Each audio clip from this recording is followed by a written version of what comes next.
fact that my toenails and fingernails are going to be painted constantly. But it's really awesome to watch them at their own things.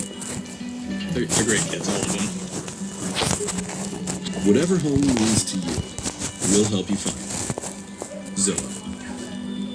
Closed captioning brought to you by InventHelp. Call 1-800-890-1868. People ask me all the time, George, what do I do with my idea for a new product?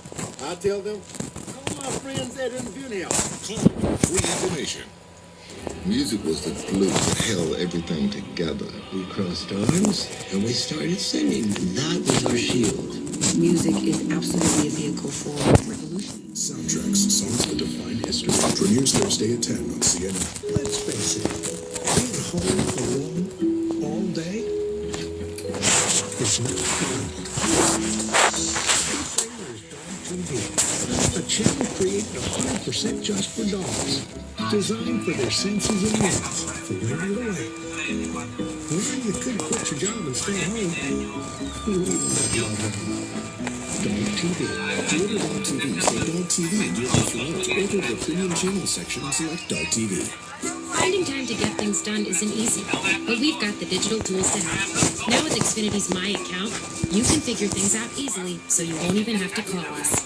Change your Wi-Fi password to something you can actually remember instantly. Add that premium channel and watch the show everyone's talking about tonight. And the bill you need to pay, do it in seconds. Because we should fit into your life, not the other way around. Go to Xfinity.com/myaccount. This is CNN, the most trusted name in news. This is CNN Breaking News.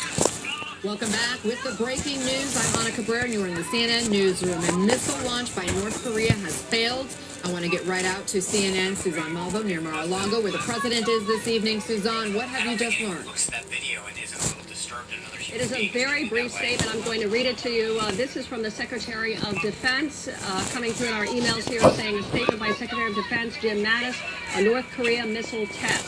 The president and his military team are aware of North Korea's most recent unsuccessful missile launch. The president has no further comment. It is as simple as that, Anna. Very brief.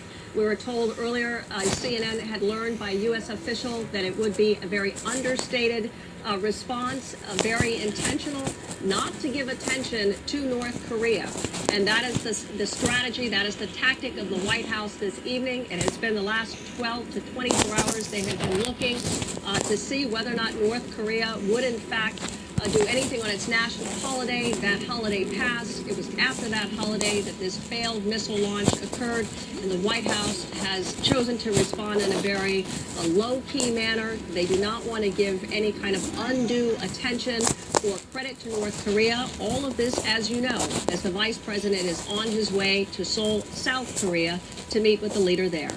Anna? Exactly, and we are just learning that the South Korea National Security Council is now going to meet tomorrow to discuss where they go from here. Suzanne Malvo, again, reporting near Mar-a-Lago, where the president is this evening. A very understated response from the U.S. president acknowledging that this missile launch failed, and really nothing beyond that. No further comment, as they say. Thank you, Suzanne. I want to bring in my panel now. CNN military analyst and retired Army Lieutenant General Mark Hertling, a fellow at the World Policy Institute, Jonathan Crystal, and Atlantic Council Senior Fellow, and former State Department official, Jamie Metzel.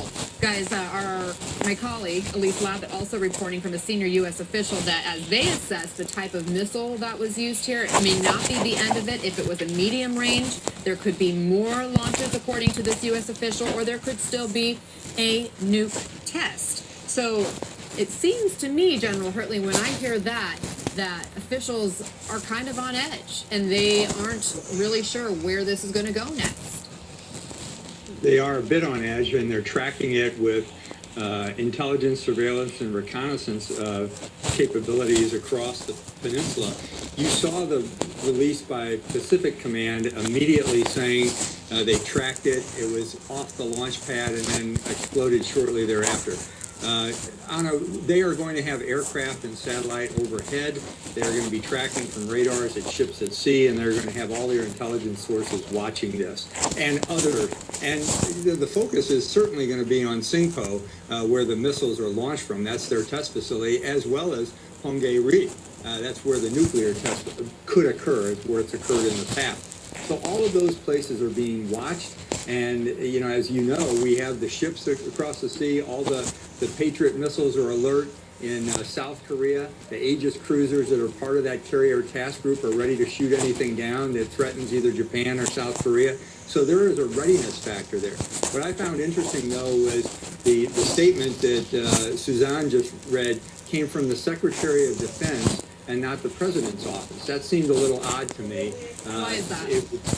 Well, because the Secretary of Defense is, rightfully so, he's not going to comment on what comes next. But if the President was informed, you would think the presidential spokesman would say something as opposed to the Secretary of Defense. But that's just the way in the past it's been done. So President Trump has changed his protocol on this, I assume. J.B. Menzel, let me bring you into the conversation, and welcome to our conversation as we are continuing to dissect and figure out what's going to happen in North Korea, especially how the U.S. might respond. What do you make of this response? Let me read it to you one more time. The President and his military team are aware of North Korea's most recent unsuccessful missile launch. The President has no further comment. This statement coming from the Defense Secretary James Mattis. It's very, very interesting. President Trump put a lot of pressure on the North Koreans, and the Chinese put a lot of pressure on the North Koreans. And the North Koreans had three options. It was the Goldilocks options. They could go big, which would be a nuclear test. They could go middle, which would be some kind of pre-ICBM or something moving towards the development of an